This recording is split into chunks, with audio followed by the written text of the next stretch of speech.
Home. It's where you build your legacy, where traditions are started, seeds are planted, meals are shared, and stories are told.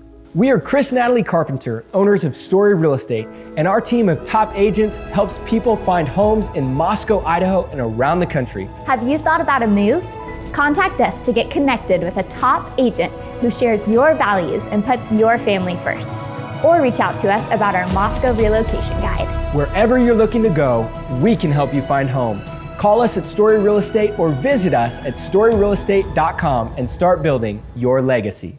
While God created the world, the morning stars sang together. After God delivered Israel through the Red Sea, Moses and Miriam led the people in singing. God destroyed Israel's enemies under King Jehoshaphat, while the choir sang. When Jesus was born, the angels sang, and before going to the cross, he sang. God rejoices over us with singing, and one of the only things we know for certain that everyone will be doing in heaven is singing. At New St. Andrews College, we understand that music is not an elective. It is central to our being and identity. We endeavor to train all our students in a joyful and robust musical literacy that will help them shape culture in a Christ-like direction wherever they go. Additionally, we offer the Certificate of Music in conjunction with our bachelor's degree in liberal arts and culture for students who desire extra music training beyond the regular music courses they will take as a part of the core curriculum. In the certificate program, you won't simply appreciate music or listen to it or talk about it. You will do music.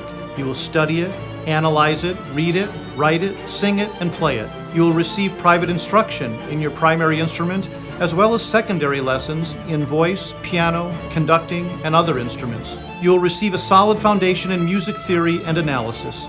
You will study music history, church music, and music pedagogy. And when you graduate, you will leave with the ability to sing, play, understand, and steward music in whatever church or community you plant yourself. I'm Dr. David Erb, and this is the Certificate of Music at New St. Andrews College.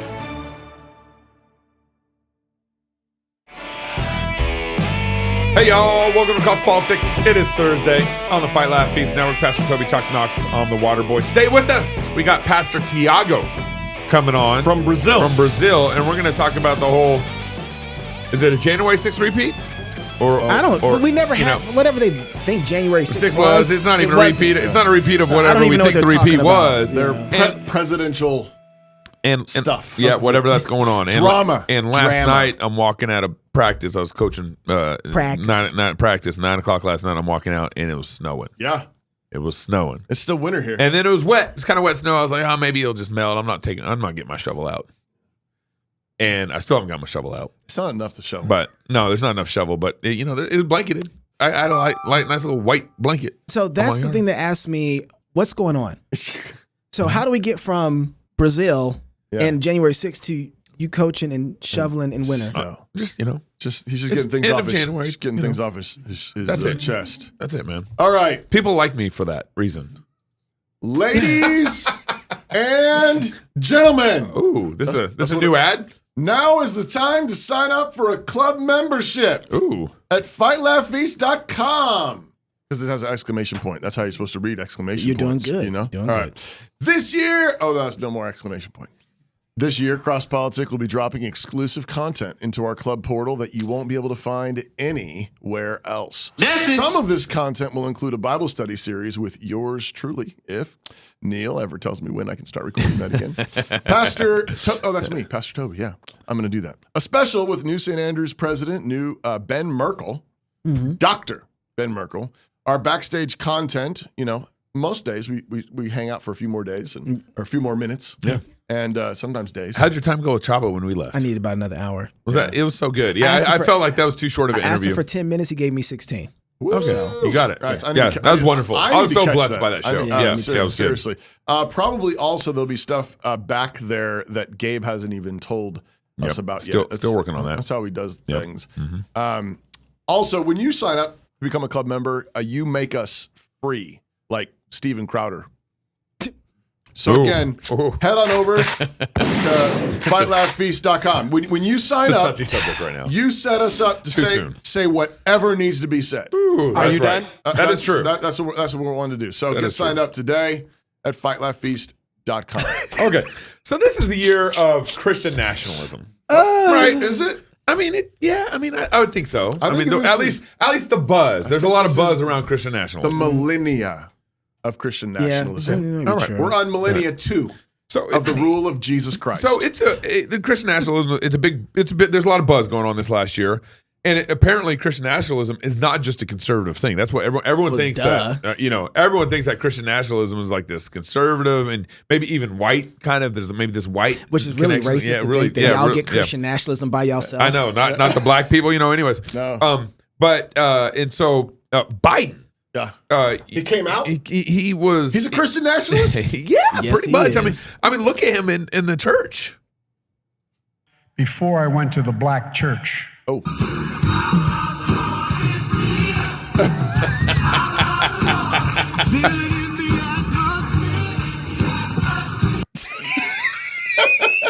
Must have been a long time since he been there, huh? Before I went So that to was the, an Ebenezer. Everybody's been like, he ain't never been to a black church. Like, y'all leave this man alone Yeah. in his winter parts of his life. Yeah. You know what I mean? Like, he's forgotten probably what it was like, and he's like, man, it's been so long. I've really enjoyed this, and he's just enjoying the moment. But he's really there. Although he's not like that's not photoshopped. Well, he's there. in. The spirit Yeah, of the Lord isn't. But go ahead. Yeah. In So- the atmosphere. So he was even preaching. Yeah, he The preached. president. So president. Apparently, liberal presidents are allowed to preach in the pulpit, not conservative. Wasn't the ones. gospel of Jesus Christ, but No. yes, Right. No. Yeah. preaching. So that's why. But so yeah, that is not Christian nationalism. No, it kind of is. I don't know. I'm starting to get a little confused on the Christian nationalism. Liberal Christian nationalism. Oh, we got to put caveats in front of it. I get it. Yeah. Okay. Yeah. Godless Christian nationalism. If the conservatives are there going you to go. take Christian Sodomite nationalism, Christian nationalism. well, they're going to have We're to take getting it from there. the left. The Christians, conservatives are, because that's who's doing it right now. Right. Yeah. That's why the fight over Christian nationalism. Yeah. It's not like, oh, Christian nationalism is rising up. The liberals are like, hey, don't you come for our Christian Yeah. nationalism. Right. We're running this. We're running it right now. We're the bosses. We got our own sermons. I don't know. But this brings us to Chicago. Oh, So, Lori Lightfoot Gabe. ends up in the pulpit Gabe, why you got to do this? in Chicago, but Yeah. it's kind of for a momentous occasion. Oh. Okay, do you want she to? got You another- have a little background. You got a little connection Yeah. here. Did she get another haircut? You know, it's hard to tell. I just don't know if she needs It's haircuts hard anymore. to tell. You know. I don't know if her hair grows that way anymore. Oh, stop. There's so many jokes. No, you remember she got a haircut During during the COVID, COVID. right? When the barbershops were closed down. Yeah. It was illegal to get haircuts. And she got a haircut. She got a haircut. And even though she told everybody else not to, she Yep. told them not to go partying, don't go to your neighbor's house, No. stay inside, Stay home. don't go anywhere, Yeah. get off the streets. Right. So Crazy. James Meeks is a pastor. He's been pastoring since I think he started the church in the late '80s, and he is In now Chicago. in Chicago, It's, south side of Chicago, Salem Baptist Yes. Church, and he's retiring. And he's passing. The reason why this is important is because he's passing off the reins to Charlie Dates. Now, Dates, Charlie Dates, he kind of really popped on the evangelical. He's been going for a long time. He's been a known name inside of seminaries, inside of evangelicalism. But then MLK 50 is when he really. Maybe that's where that's where everybody really said, and he's an electrifying speaker. He's got great rhetoric, and he's a fun guy to watch. And you see him, he's like, you get excited just watching Charlie Dates. I mean, again, phenomenal speaker and great rhetoric. And so Meeks is passing off the reins to Dates. And so you have the sending off of one pastor and the inauguration of the other. Oh, so and Miss Lightfoot came in for this? Auntie decides to show up for it. She's like the bishop. Nobody wanted the job she has had to lead Chicago through a pandemic, but she has landed the city and herself on her feet, on our feet. She is our leader. She's here today with her family, and she's come to Salem in this moment to speak to us. Salem, would you please warmly receive our Mayor Lori Lightfoot. All right, now you know it's church. Don't act up in here. They acted up as soon as they decided to ask you to come up and have a few words. Now, just in case you don't understand this, she has a lesbian partner. Right. She's a lesbian. She wants to call him a wife. Or something like that. Yeah, that's what everybody wants you to call. So right. Charlie Dates is taking over the church. Meeks is leaving the church. And the inauguration of Charlie Dates, he has a homosexual woman with her partner Family come up to give some salutations to one and acceptance of the other and a little hope for the future. Yep. Now, those of you who have your Bible, Pastor, did they really think I was going to come up here and talk to this congregation and not know my Bible? Well, they should have thought that. Well, you don't know because you don't know what a husband is. Apparently, you don't know what a marriage is. You don't know what a family is. She doesn't know what a pastor is. Biggest black church in Chicago, 10 to 16,000 members, something like that. Yeah. It's massive. And this man Meeks has been doing this ministry for a long time, and she considers Meeks to be one of her most trusted friends. Advisors. Yeah. And Dates, by the way, who has some reformed tendencies, very educated theological man. Did he go to SB? I don't think he went. Southern Baptist Theological Center? I don't think he went there, but he's definitely connected to it. He was because he was at MLK 50 and was at one point a part of the SBC in some manner. And he's been involved. I was just watching a video earlier of him on he was on a conference call or on a webinar with a bunch of SBC presidents from the colleges, the 6 colleges, and on the webinar he asked them, all the presidents. I don't think it was the president. I think what it was the head of the executive committee, him and other black pastors. No, I think you're right. So it was at the head of the executive committee, which, by the way, is probably the top of the SBC you can go. Right. I think even in one sense more important than the president. Yep. And he basically asked, say Black Lives Matter. Say Black Lives Matter. He asked him to say it? Yeah. Say it. He said, say Black Lives Matter. You say it, Pastor, say it. Right? And whenever anybody does that, I know. Just immediately, you just don't do it. Don't do it. And so I told Knox, say White Lives Matter. And so he was upset because he didn't say it. Yeah. And he said this is the same sort of connection really that happened in the old SBC, where they had this bifurcation of the soul of the black man from the body of the black man. And there, to this day, that's why he couldn't say it, was because he's still struggling with that. So that is that'll come back up later. But let's just listen to a little bit of the sermon from Lori. Yeah. Deuteronomy chapter 31, verse 6, the Lord tells us, "Be strong and of good courage. Fear not, nor be afraid of them. For the Lord thy God, he is that doeth go with thee. He will not fail thee." What? King James? "Nor forsake thee." So how do we apply that lesson to this moment? Great leaders build a legacy that can sustain them after they are gone. Great leaders make sure that there is someone else that they have been grooming to take over when it's their time to leave from the scene. Lord have mercy. Yep. Great leaders know that people of faith, they don't need a leader, they need their faith, and they need to listen to the teachings of the Lord. This hurts, man. Yeah. I mean, this hurts. She should have been dragged out of there along with all the elders of the church and say, we will not have it. Yeah. We don't do that here. Right. Yeah. All of the Wakanda lines need to happen at this point right now. Right. Okay? Right. No, sir. Yeah. I want all my tithe offering back. What are y'all doing? Right. Yeah. So this is, I think, is this the last clip, Haley? I'm going to play this last clip, and then I want to That make is the last clip for Lori. Here's the deal. At the end of this, she says, "Hey, thank you, God bless," and she walks off. And as she's walking off, her homosexual partner comes up, hugs the first lady and the old pastor, and then they walk off. Mm-hmm. And I was just thinking, like, are you serious? Right. You just had a homosexual woman come up here, inaugurate your ministry, and then her partner come up, hug the first lady, the pastor, and then walk on the pulpit. Mm-hmm. Now, the reason why this strikes me really, really... And this is a Sunday church service, too. So, Charlie Dates left the SBC.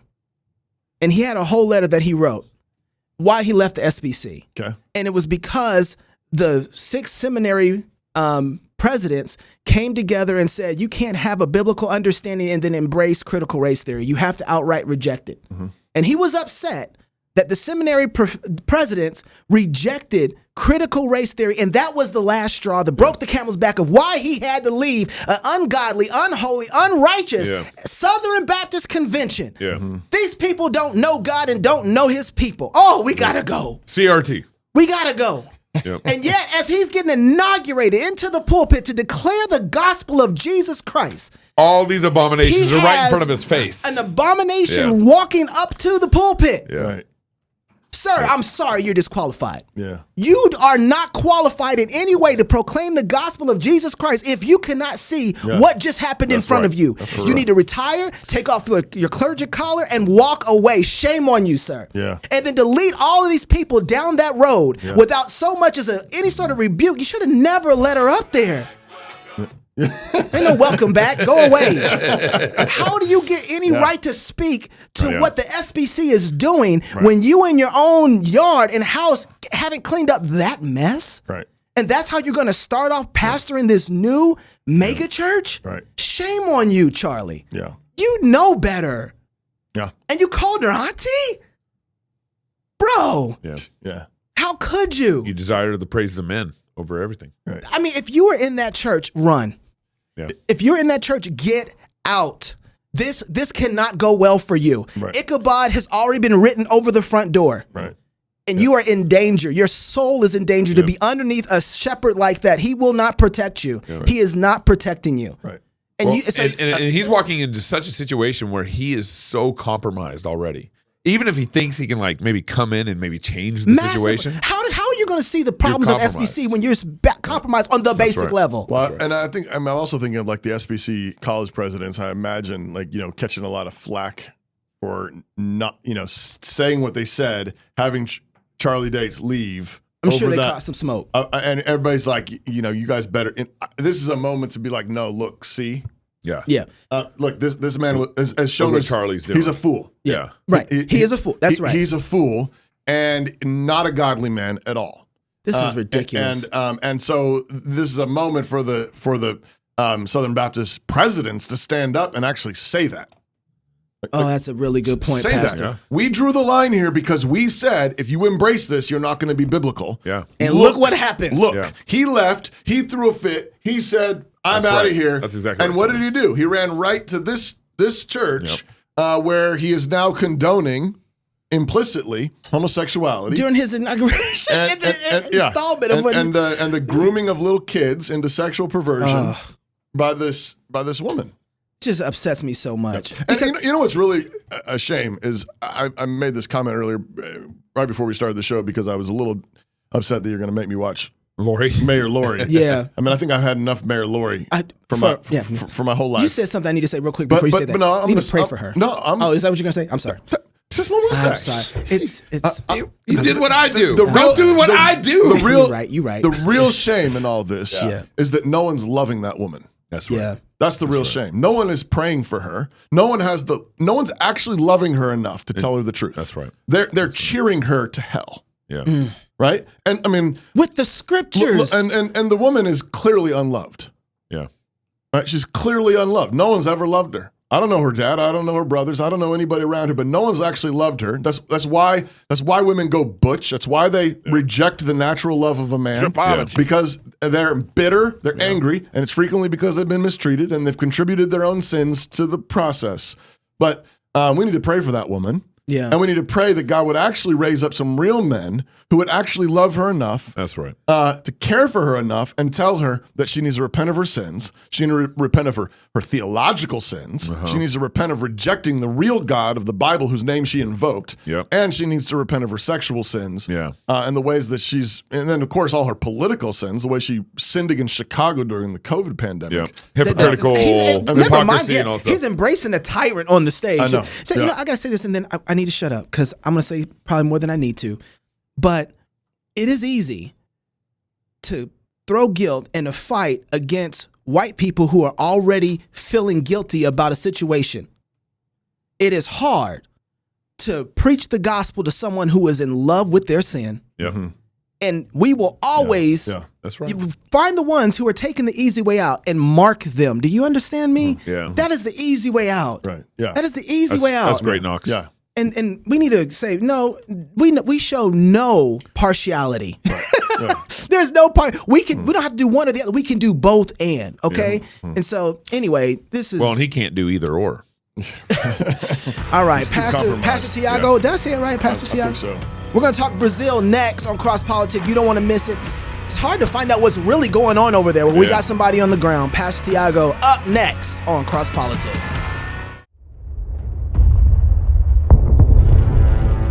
It is the duty of the free man to resist tyranny at every turn.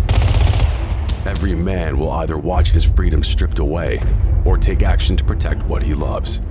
Introducing the A3, the newest revolutionary body armor from Armored Republic. The A3 is the new standard for lightweight multi-hit body armor.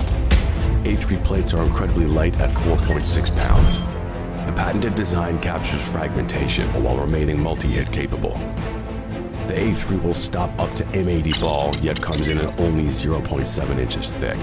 The A3 is the thinnest NIJ .06 compliant or certified composite standalone plate that includes the drop test. The A3 is the first of its kind, patent pending, that combines an alloy strike face with polyethylene backing, revolutionizing body armor technology by providing strength and durability while remaining sleek and maneuverable. The A3 is the new standard in lightweight body armor. The fight against tyranny just got stronger.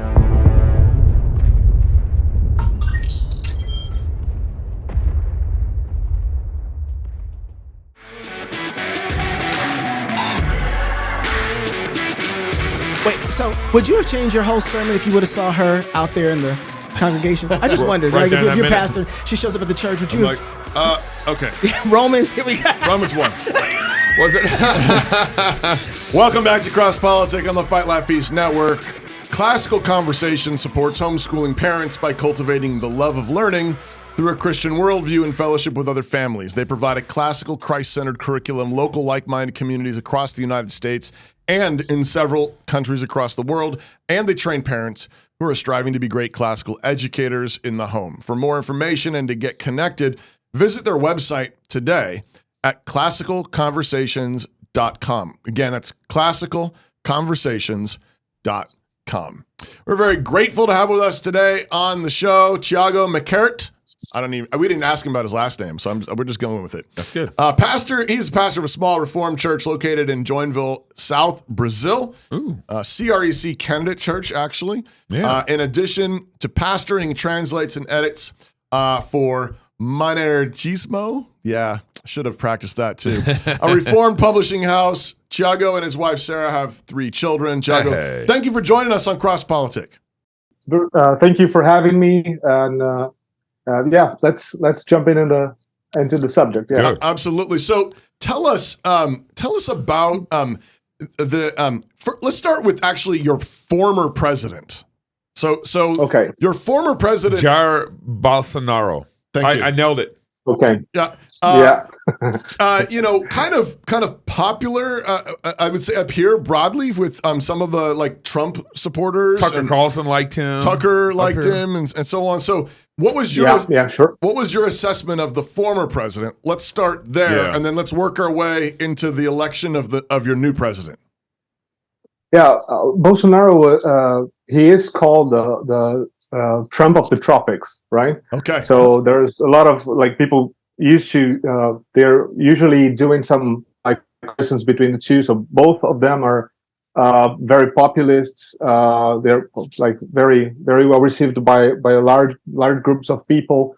Both of them are pro-guns and anti-abortion, promote family values and things like that. So there are a lot of similarities between the two of them. But so Bolsonaro came to power now in 2018 after a long, like almost 8 years, almost 16 years actually, of the Workers' Party in power in Brazil. So he was seen and he was received by the people as the guy that would come and would change everything, and there's no corruption. He would not allow it. And so he would basically solve everything. And of course, that's not exactly what happened. There were lots of problems there. He did do some lots of good things, I would say, for the country. But at the same time, there was this tension between Bolsonaro and the media and the establishment and everything else. So there was all of this going on. So if you take a look to his time in power, the last 4 years, what you can see basically is how Bolsonaro came to a clash with the Supreme Court in Brazil.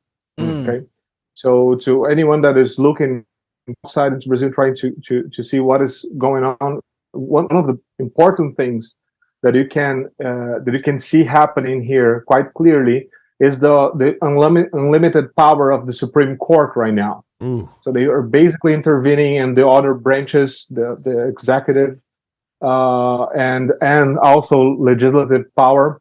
They're doing whatever they want, basically, and there are no ways to handle them.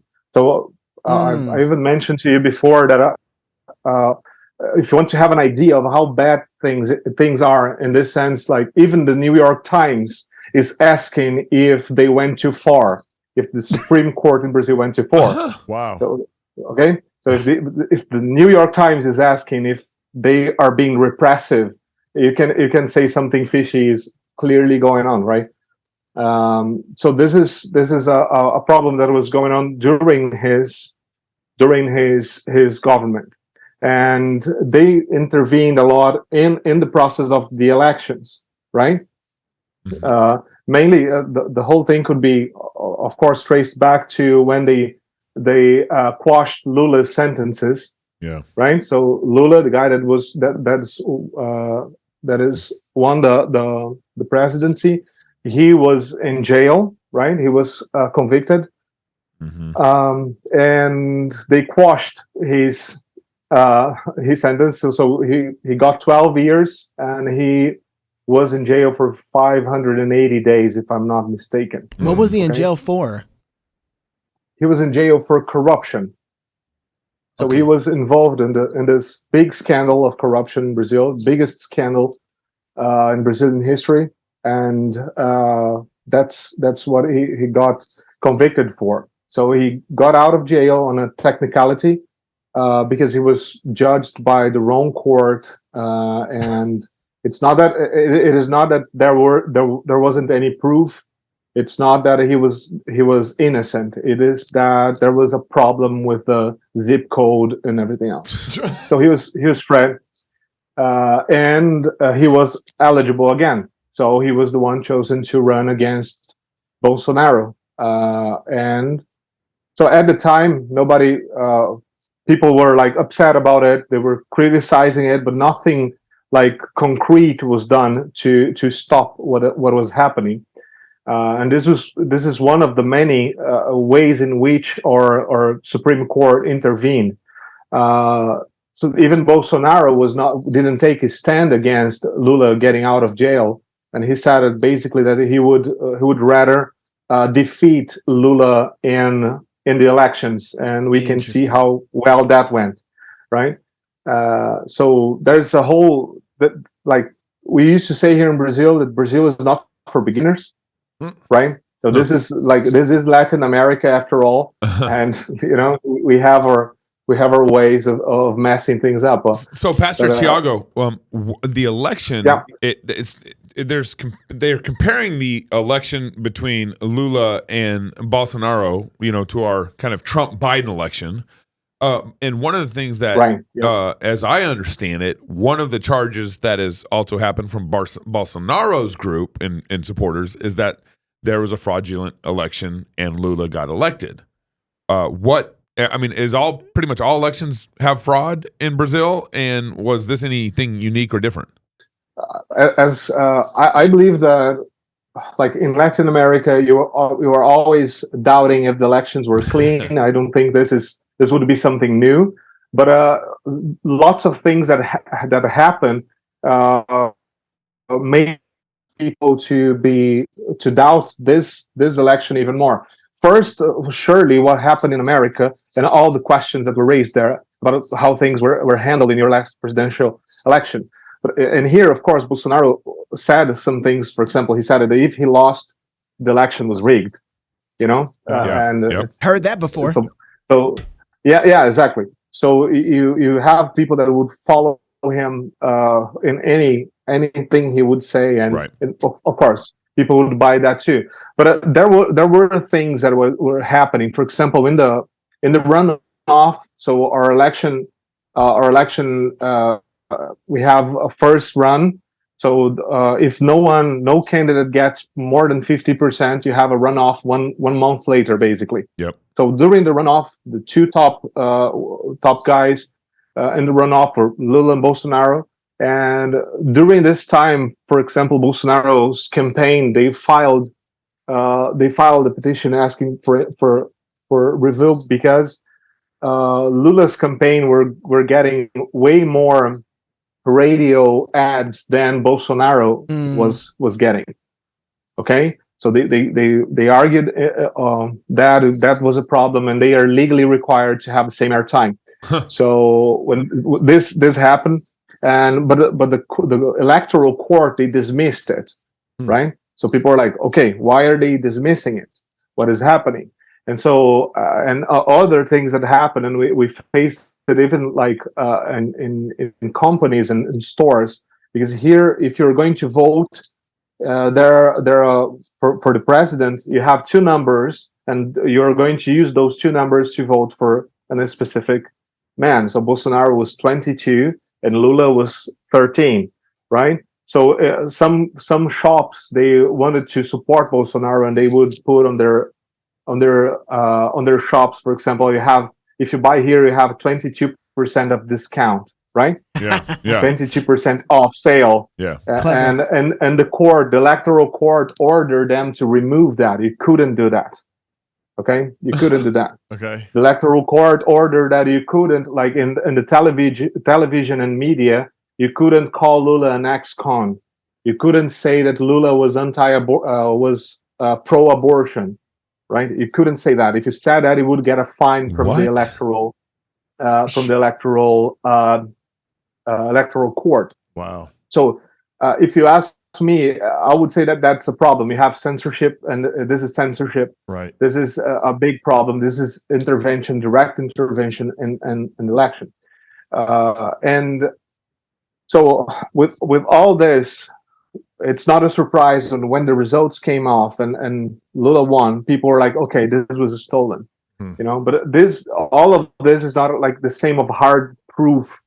Right. That is, it's clear that the courts are acting in a way that they couldn't. Right. That this should be stopped, right? But then after Bolsonaro lost, his campaign filed another petition because, according to them, the old voting machines had a problem. They couldn't be properly audited, and then you couldn't be sure if the results were correct. Wow. His party. The parties in Brazil, they are supposed to oversee the electoral process, right? So his party, they filed a petition to reveal this, fined because they were raising questions about the election. Who got fined? So Who got fined? YouTube was censoring people talking and questioning the election. The party that filed the petition to reveal the problem with the voting machines. Oh, wow. Yes, Bolsonaro's party. Got fined for asking questions. Exactly. Yeah. Wow. They were asking for an investigation, right? And so this is what I would say that the biggest problem we have clearly is the way our Supreme Court is behaving in the midst of all of this. This is going on for a while. And you have no way to there's no way to appeal from them because they are the Supreme Court. Except for Jesus. Yeah, exactly. Exactly. Thiago, we're right at the very end of our segment, but just really quickly, I know there have been protests, pretty significant protests going on in Brazil as a result of the election. Just can you talk to us a moment just about what's the spiritual condition of people in Brazil?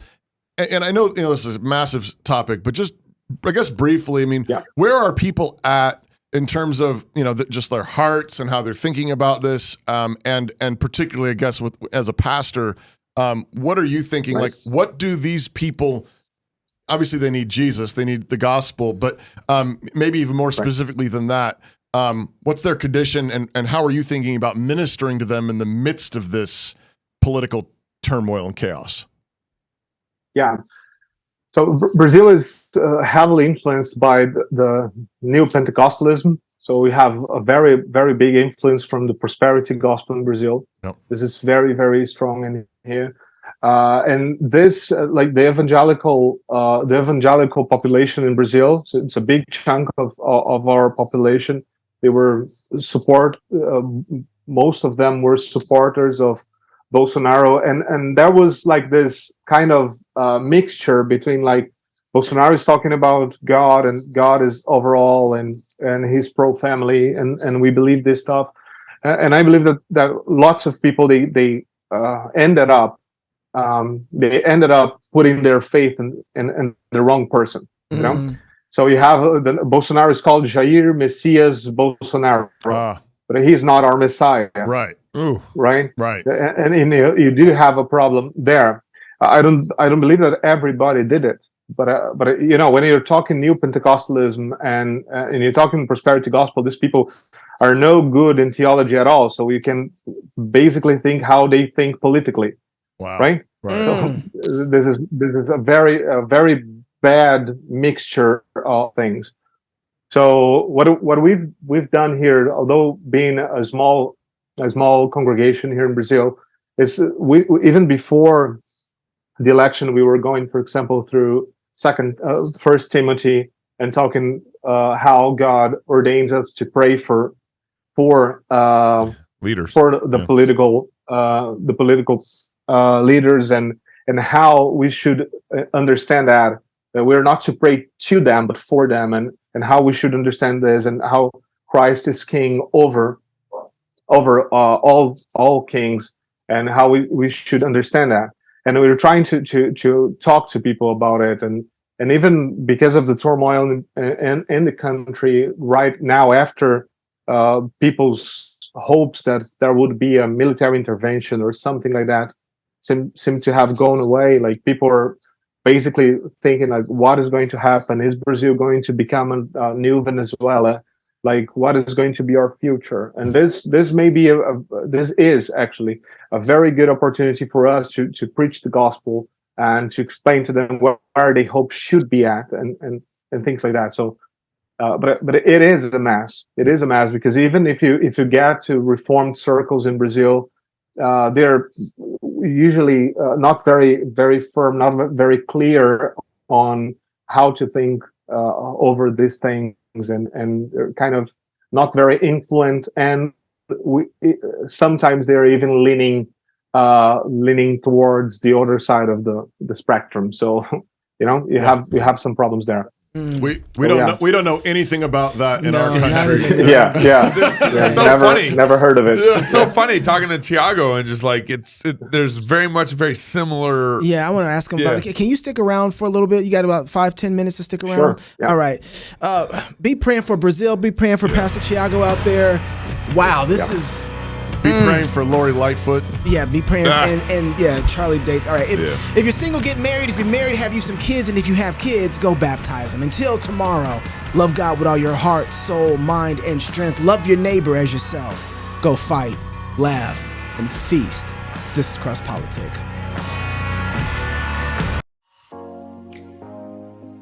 Putting off writing that proposal again? Yeah, we've been there. Proposal writing can be tough. It takes work, and if you're not careful, you can set up your company for failure. Well, that's where we come in. Smart Pricing Table is an innovative application that focuses on, well, the pricing table. Instead of a static document and constant back and forth, our platform creates interactive proposals that empower your prospects. Not sure if something is needed? Make it optional. Have complicated services that vary? Let your customer do the work with line item upsells. Have reoccurring services? Easy peasy. With Smart Pricing Table, you can create attractive proposals quickly. And our system is built for reuse, so you can get out of that hamster wheel. Give your customers choice and close deals quickly with Smart Pricing Table.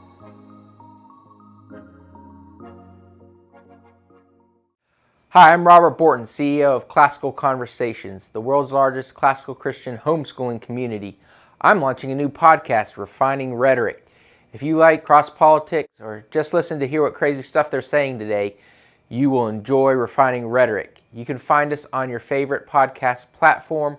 I practice the 15 tools of learning by interviewing great guests, looking at current events, and talking about cryptocurrency.